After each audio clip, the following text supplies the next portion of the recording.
Have you ever wondered if starting a niche website could be a viable business for you? Certainly something that I've talked about a lot and something that I'm exploring.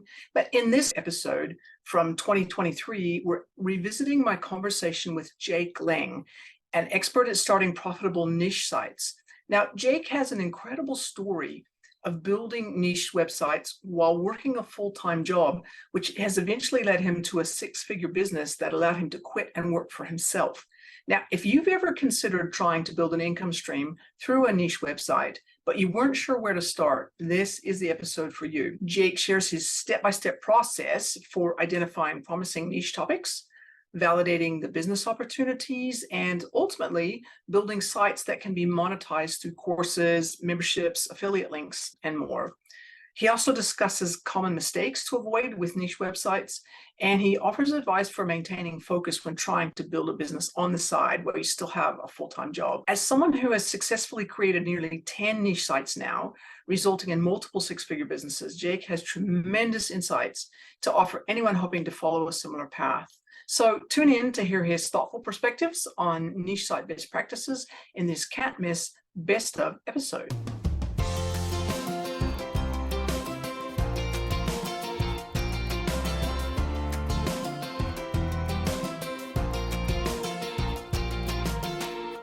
Welcome to the Online Business Launchpad podcast. I'm your host, Trudy Rankin. And today I have Jake Lang with me. What you might not know about Jake is that he's currently working on his 10th online business. And he describes himself as being addicted to finding niche business ideas and starting new online businesses. And that's just right up my alley because I really love that part of what I do as well. And he's now helping other people start their own online business through coaching, books, membership. He's got a whole raft of things that he uses to help people. And I can just see just on his bookshelf behind him, he's got a book up there, but he's published 2 books, and we'll talk about those later during the interview. And I wanted to just explain how I came across Jake. Well, I've talked about this before. I think it's really important to remember that as entrepreneurs, the journey can be pretty lonely. So being part of a community of people who are all trying to do the same thing. It might not be about the same area, but it's all about trying to successfully set up a business that either lets you make the money that you want to make or lets you set up the lifestyle that you want to have. And so I've talked about this before. I'm part of SPI Pro, that's Pat Flynn's Smart Passive Income Pro membership group, membership community. And one of the things that I'm really interested in is content monetization. And so I did a bit of a shout out a while ago in the group and just said, hey, is anybody out there into this side of things and would be willing to talk about it? And Jake put up his hand. And so when he sent me through all of the stuff that he's worked on and the fact that he's working on his 10th business and everything that he does, it's really interesting. He's told me that he's started a business that includes selling online courses in the insurance industry, a dog blog about Pomskis, educational websites, and there's another one there. It's about PMI ACP certification, which is right up my alley because I'm a certified PMI project manager. So that's really interesting for me. And Jake, thank you so much for saying you'd be on the podcast. Thanks for having me. I know we have a lot in common, so I'm excited to chat. So before we really jump into the questions about the businesses that you set up and what that's been like, can you just talk a little bit about who you are, your background, and how you've gotten to where you are today? Sure. I'm Jake, the founder of entrepreneurridealong.com. As you mentioned, I wrote 2 books, Step 1, and also Use Your Job to Quit Your Job, both books about finding and validating business ideas to join us in this online business world. As you mentioned, started 10 niche sites, some really bad that totally flopped, some good, and some that I'm still hanging on to. And one that I sold, the dog blog that you mentioned, I've since sold. But I started these businesses on the side while I was working in the insurance industry. It took me about 6 or 7 years of doing this on the side until I quit my job and took it on full time back in 2021 or late 2020, I think. So now this is what I do full time, and I help other people start niche sites just like I'm doing by sharing what's working for me. This is a topic that's of great interest to me. And I've mentioned it a bit on the podcast before because I've got a few experimental baby embryonic niche sites. But do you wanted to explain to our listeners who might not know exactly what that means? So I would say my definition of a niche site is simply any topic can be a business.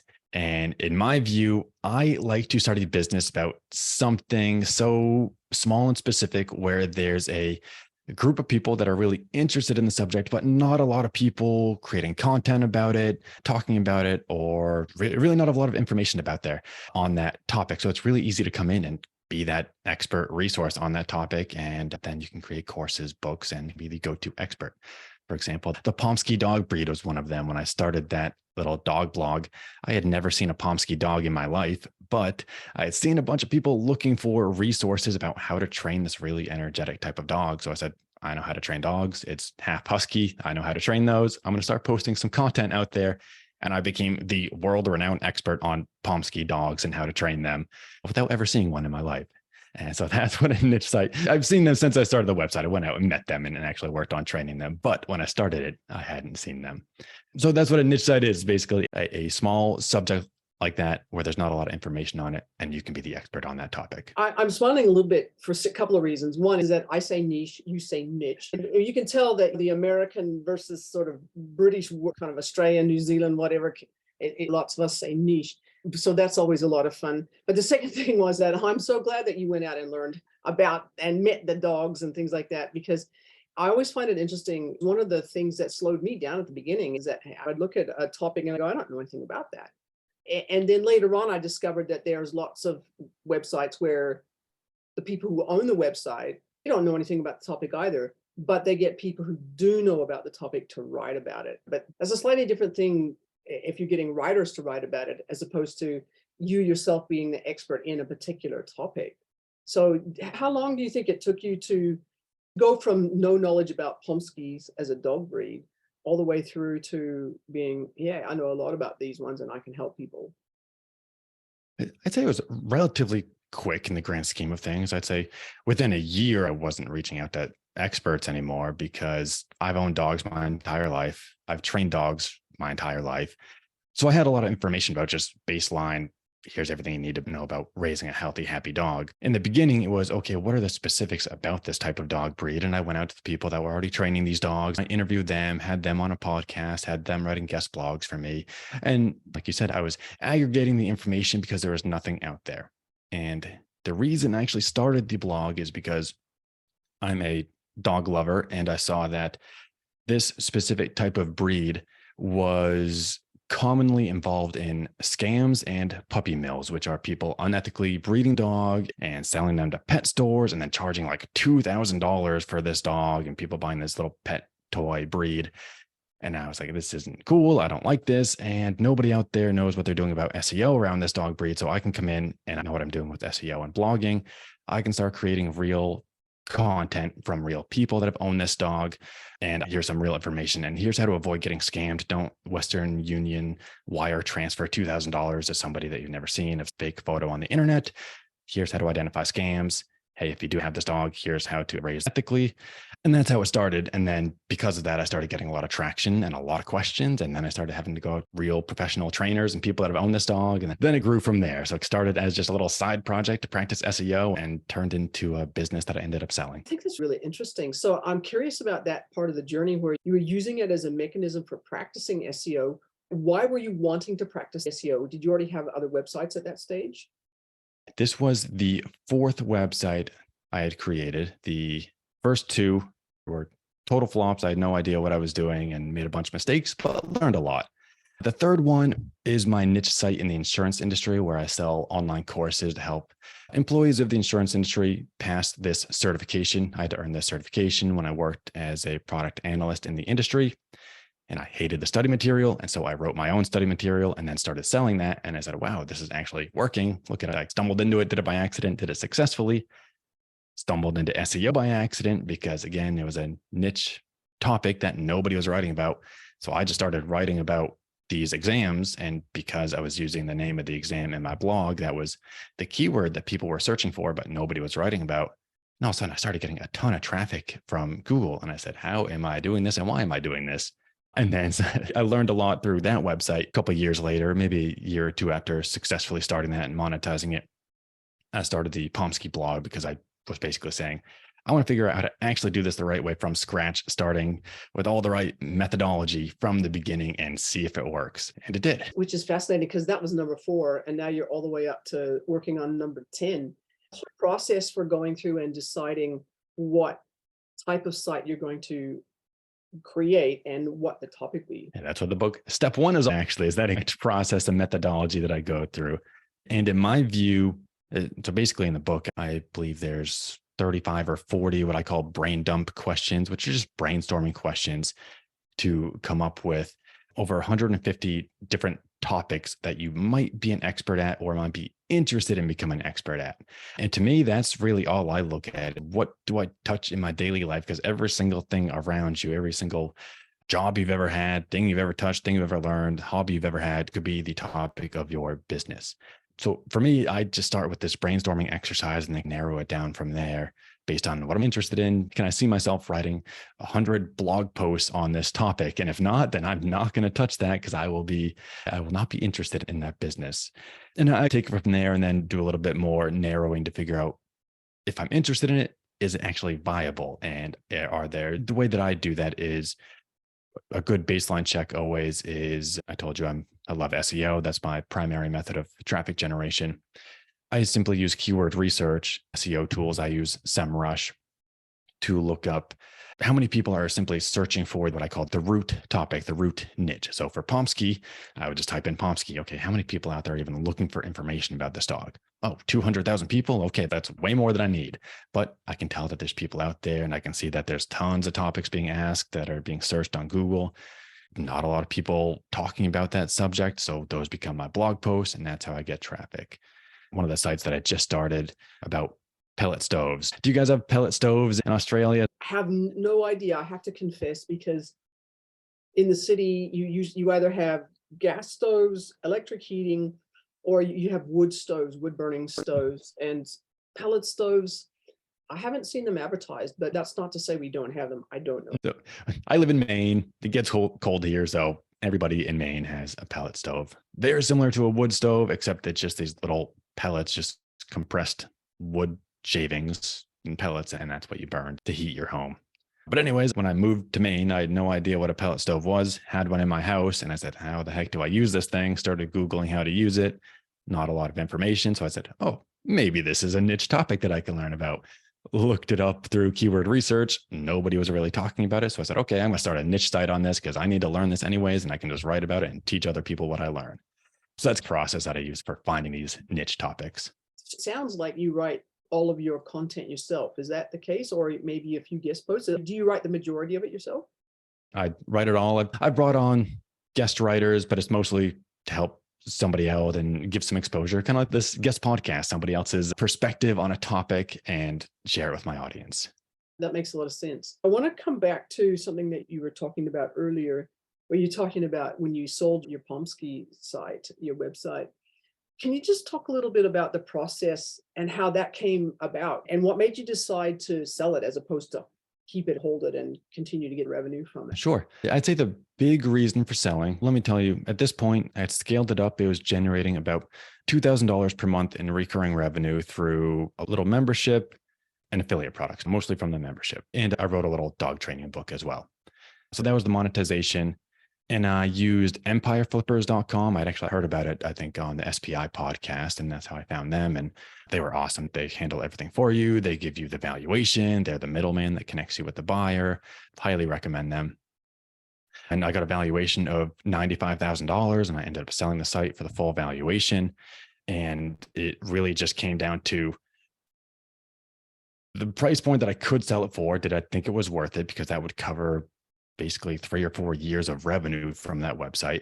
Could I make that back starting another niche site if I had more time? And the answer is yes. And where is my time best invested? Because that website was primarily at that time, I would say, mostly hands-off and passive for me. I have a team of assistants that help with a lot of things. I write the blogs, but then they do all the WordPress and posting, and they publish the podcast episodes, the video. So I was pretty much content and then pass off the rest. My assistants are even answering emails and posting on social media. So all of it was hands off, but it was still taking up enough of my time, even just 5 hours a week or 10 hours a week, that I know that if I invested in my insurance website or the Entrepreneur Ride Along, that could be 10 extra coaching clients at the Entrepreneur Ride-Along. That is far more profitable. And I enjoy it a lot more because I don't own the Pomsky dog. So I found myself, I own Great Danes and a pit bull mix. So not even close to a little husky Pomeranian mix. So it also just got like, this isn't really like what I do. I love dogs, but I'd rather focus on other things, pass this website off to somebody else. I can take it where it needs to go because I was not investing the time that I needed to grow it. And I was just getting too many people, asking too many questions, basically just flown with work that I couldn't handle.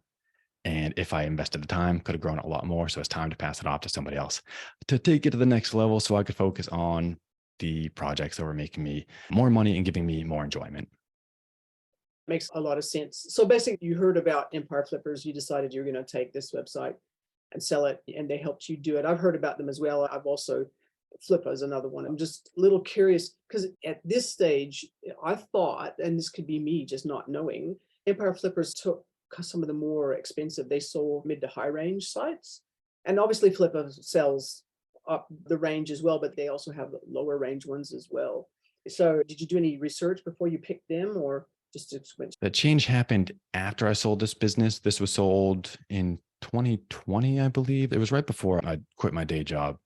But then soon after that, I forget what their metrics are now. I don't know if I asked, is it a 6-figure business or something like that? But they are focusing on high value, high income businesses only now. I looked at Flippa. I chose Empire Flippers. I looked at Flippa, Motion Invest, and a couple other ones that I don't even remember the name, but those were the 3 that I really narrowed it down to. Flippa, I chose not to go with them because it was the most work for me in terms of basically I have to do all the work, all the negotiations, my own valuation. And it's also more like eBay where people can bid on it and you can set a max price. If they hit the max price, I think they buy it. And that was okay. But then it would come to my hands to pass it all off and all the work, basically. Motion Invest, I wanted to work with them, but they said my site was too complex for them, meaning they only wanted to focus on affiliate sites, really easy sites that are easy to just pass off to somebody else and move on, because I had a membership, a book, podcast, all this other stuff. They're email marketing. My whole automation is built in ConvertKit. They're like, yeah, we just want websites that are blog posts where you click and earn a commission. Come back to us with an affiliate site, basically. Empire Flippers told me I was eligible to use them at the time before they switched it up, but they are basically totally hands off for me, where they publish and push my website. They do take a 15% commission, so I had to pay for it, but they find the buyer, they interview the buyer, they conduct all the transactions, hold the money, whole transaction is processed. And then I give them all my passwords. Basically, they change all the passwords to the new buyers, whatever he wants to change it to. And they just, without me ever meeting the other person, I did meet with this buyer because he asked and I wanted to, because I wanted to make sure I was passing it off to a good person that I trusted. So that was nice. We had the opportunity to meet. But if you don't want to, you can just pass it off to this person, never hear from them again. And just, you take the money, they take the site, and you go your separate ways, and you don't have to do any work. So Empire Flippers was a really easy facilitation of a website. That sounds like a pretty good service, and it would be worth paying for, especially if you're already short on time. I want to come back to 2 questions, but I'll start with this one first. In terms of the types of content websites that you create and that you monetize, what would you say are the most important skill sets that you need to be able to do something like that successfully?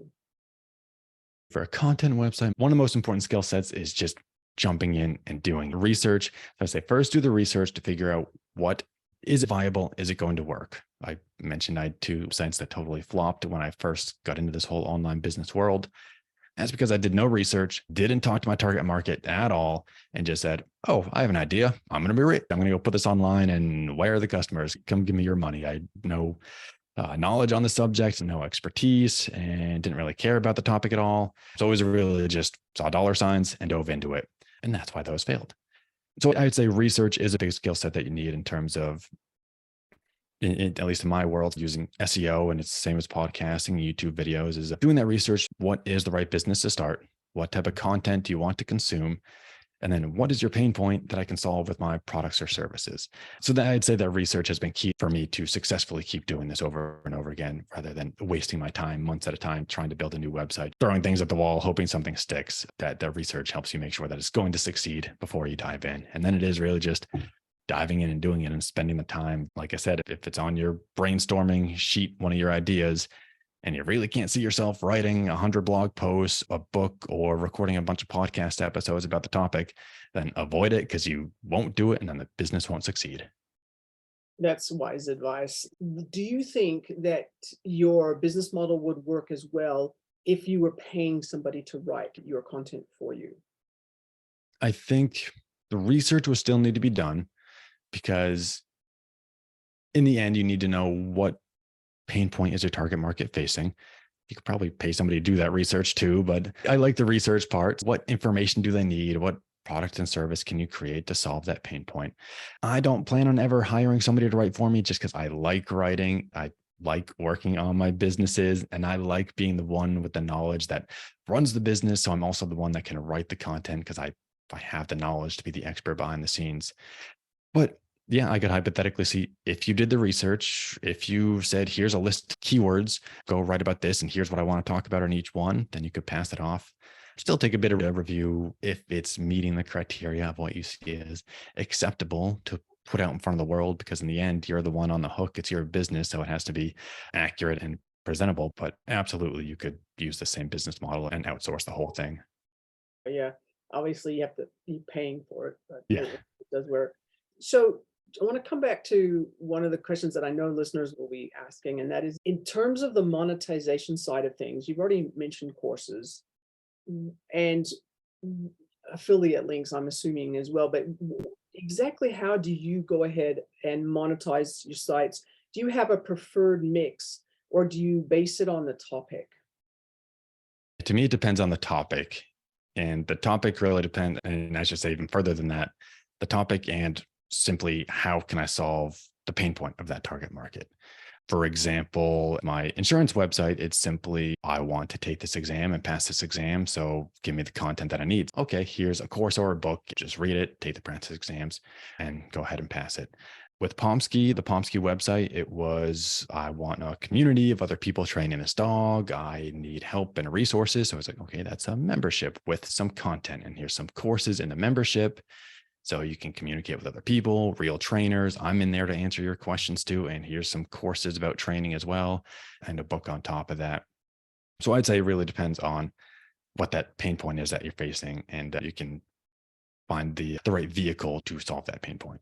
When it comes to affiliate type monetization techniques, do you have a preferred crowd like Amazon, or do you tend to go out there and talk directly to the organizations that provide the products and services that you've got affiliate links for? Definitely depends on the niche. I would say I use Amazon for all my websites because it's easy, especially if you're recommending a book that you read or something like that. I think everybody should have Amazon affiliates. But for something more specific, like the Entrepreneur Ride Along, I'm an affiliate of Thrive Themes, the WordPress theme, and an affiliate of ConvertKit. And that's because I've used those platforms, tested them. I know I like them, and I also put a bunch of tutorial training videos out there for my coaching clients. So naturally, it makes sense for me to be an affiliate of those specific businesses. So I would say for general broad things, I guess Amazon works great, but otherwise I limit it to maybe just a couple of resources and tools that I use. Like another one for this Pomsky website again, there was one business out there that had online training videos, and they were a little more advanced than what I had.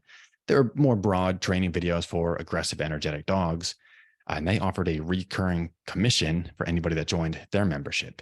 And I would get $20 recurring commission every single month if somebody from my email list signed up for their training program. So we had a great relationship, and I would refer them leads, and I didn't have to do the work creating more and more training videos. They were world-renowned expert dog trainers, and I just referred to them and I took the commission. So that was like, find somebody that I really trust, consume their content, make sure it's good, and I don't mind recommending it, and build that affiliate relationship from there. That's one of the things that's always interesting. I don't know about you, but I get offers from people. Would you like to be an affiliate? Be an affiliate for my product, service, whatever? And I'm going, never heard of you. No idea whether you're a trustworthy person. And I'm interested in affiliate relationships. I'm not saying don't send me invitations, but it's like there's got to be a way of building a relationship with someone first so that you have a way of establishing authority, building trust, and people can with confidence promote your products. How do you find that? Do you get people approaching you to be an affiliate for their product or service? All the time, same as you. And I've never taken anybody up on the offer. Like you said, I've never gotten an offer that came to me and basically, hey, test this out for free. I'll give you a beta trial or anything like that, which I feel like would be a logical first step because I want to use the tool, test it and see if it works before I recommend it. And most people just email me and, hey, you want to make a bunch of money by pitching my product? And like you said, I don't know you. I don't know if your product is good. So no, thank you. And even if their product was good, are they going to pay you? True. Never got that far. Exactly. Actually, that's kind of interesting because I have had people give me access to products. And for those people who have given me access to their products so that I can get in there and play with them, I will be an affiliate for them. If I think that their product is really good and it's going to be a useful thing for people who are interested in that particular thing. So if anybody's out there with a product and a service or a service and they're wanting to establish affiliate relationships, just take it from us being on the other side of the coin. Go out there, establish a relationship with a person first, make sure you give them access so they can see whether the product is any good, and basically just build that trust factor. I think that's really important. I want to come back to something that's ticking away in the back of my brain here, and that is for somebody who's interested in maybe experimenting with content websites as a way of establish either a side hustle or just a bit of revenue on the side or adding another revenue stream to their business. What's it like? Can you just describe a day in the life of for yourself as somebody who runs a portfolio of income generating websites? I'll give you two answers because life right now is much different than what it used to be. In the life now, I maybe only work 2 or 3 hours a day because everything I've built is passive income based. Everything goes from SEO or organic traffic to an email list, my funnel that sells my products and services. And I have a 1-year-old, another on the way, and 5 dogs. And so I got priorities elsewhere, which means it's nice that I can sit back on the passive income funnel. My time now is spent creating new things, new niche sites, and just making sure everything's running properly. But I'll tell you, when I first started out, it was very much on the side. For me, it was making sure to focus on I'd say that the one right next step and not getting distracted by all the bells, whistles, and shiny objects out there because it's really easy to start a Facebook page and a Twitter page. Now there's the new Threads or whatever's out there, the Twitter, Instagram, and TikTok. And so I'm going to do all this SEO and YouTube and podcast, and then you get nothing done. So for me, it was working a day job. I would say a day in the life was I took the train to and from work. So I had about an hour to work and an hour back from work where I was just sitting on the train. And so that was my time. And that's really why I chose blogging in the beginning. I liked writing. I never thought I was a blogger, but then I was sitting on the train for 2 hours a day. So I would write blogs to and from work. And that's how I really got into SEO and blogging. And then I would have my hour lunch break at work where I would take my laptop out, go to a cafe, sit down and work on whatever I could on the computer. And that's where I would post the blogs, WordPress, or start publishing an online course. I didn't really have that much time to focus on business at the time when I had 8 hours the day job. And then by the time I'm back home, maybe I'll do a little work at home. But I would say day in the life for me was simply focusing on my insurance business, which was the first successful one, allowed me to eventually quit my day job. I was simply blogging and writing courses every day. I knew those were the two most high value items because the blogs brought the traffic in. I'd already built out an automated email funnel. So people would download my free practice exam, get onto the email funnel. And that email funnel was basically, here's a bunch of free value, all the blogs that I'm writing. Oh, and do you want to buy my course? By the way, here's a course that I created. And then it became keep writing courses for the next exam because there was 8 exams to earn the certification. And I knew once I completed all of them, I could bundle them and sell them for a big chunk of cash instead of buying one individual course at a time. And I knew people would trust me more if I had all the courses so that they didn't start studying, get halfway through, and then, oh, Jake has no more courses for me. What am I going to do? So my whole life in the beginning was just sit down, and my courses are basically textbooks online. They're all text-based.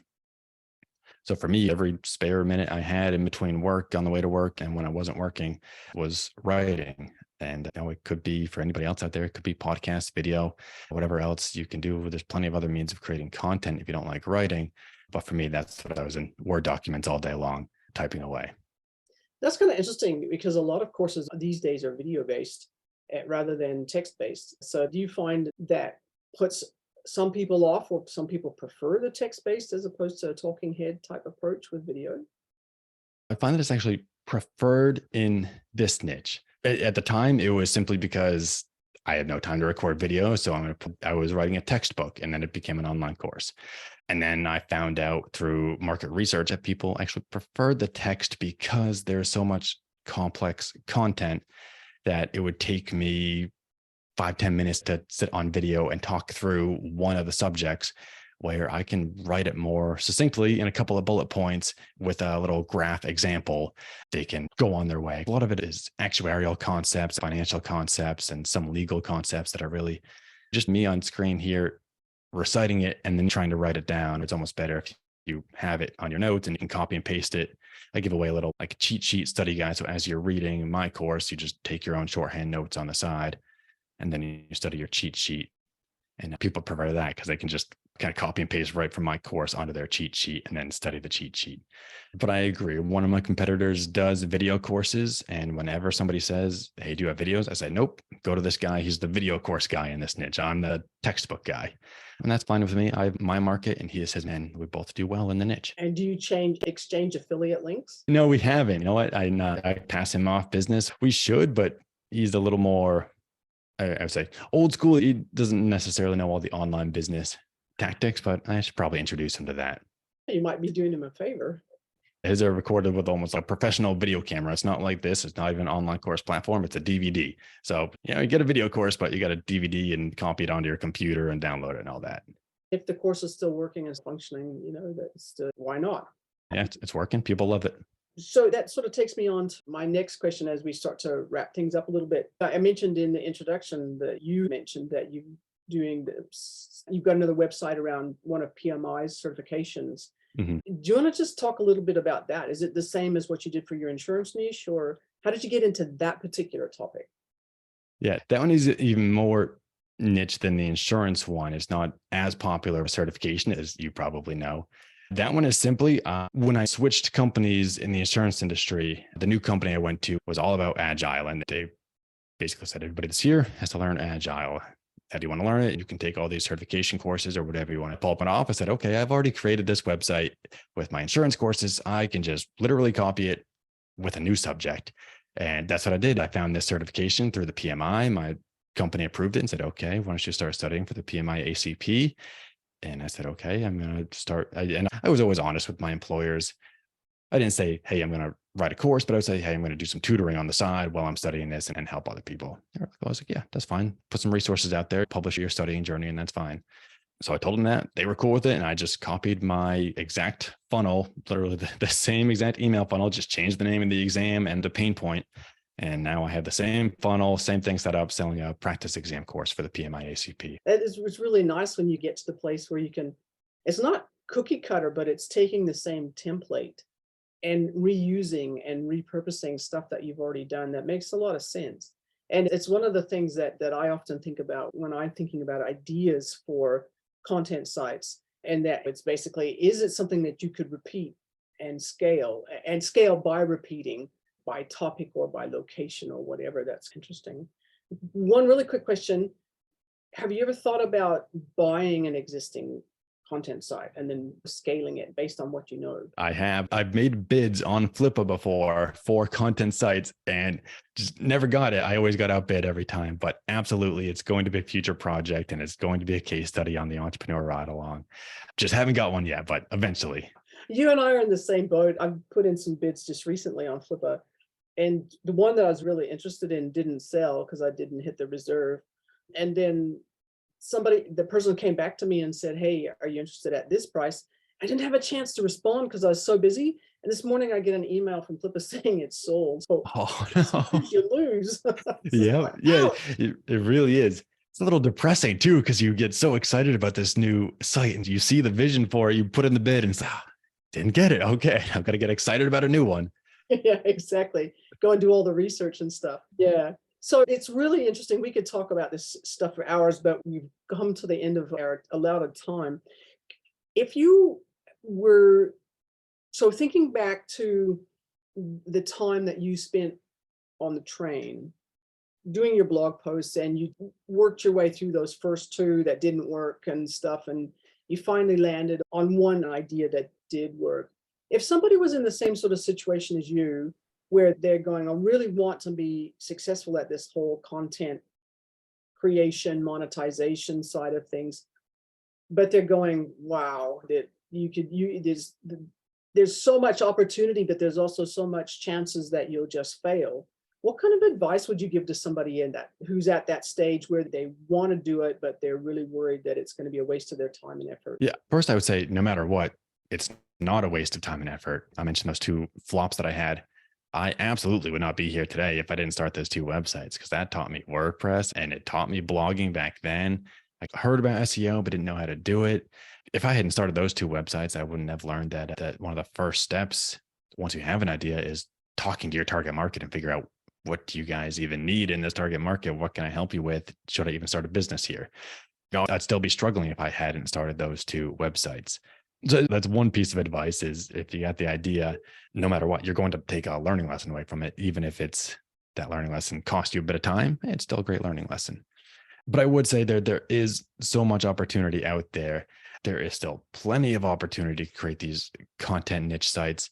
I kind of go back to that research conversation that we had earlier, that it is looking out there and doing some brainstorming, seeing what's out there in your world and that you have some expertise in, and finding what could that subject be, and really just picking one. And I always tell my coaching clients, if you pick one, you got to focus on it for at least a year. You got to promise me you're going to spend a year on it and dive in and go all in on this one idea. Don't start 10 different websites at once. I know you want to, I want to still. Just pick one and stick with it for at least a year. And if it's awful after a year, then okay, move on, drop it, go to a different subject. But if you do that research first and you talk to your target market and you find that there is this opportunity so I go back to the keyword research tools. If you find that there's a bunch of keyword opportunities out there with people asking questions and going to Google and searching for all this information about this topic, that can be your business, because you know that there's a big community out there asking questions about this topic. So there's a wealth of content opportunities that you can create to get the traffic to your website to then start monetizing. So it's a little bit of research, and if you dive in, you're still going to learn, and no matter what, it's a learning lesson. Yeah, so it's back to that concept of everybody starts at zero, or everybody starts at suck. You've got to be bad before you can be any good. You've got to spend the time learning. Jake, that's been really interesting chatting with you. And if people were interested in learning more about you, or wanted to connect with you, or they're interested in your community and the courses that you offer, where would they go?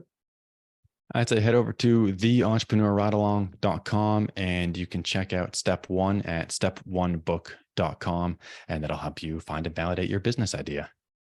Fantastic. Thank you so much for being on the podcast. Thank you.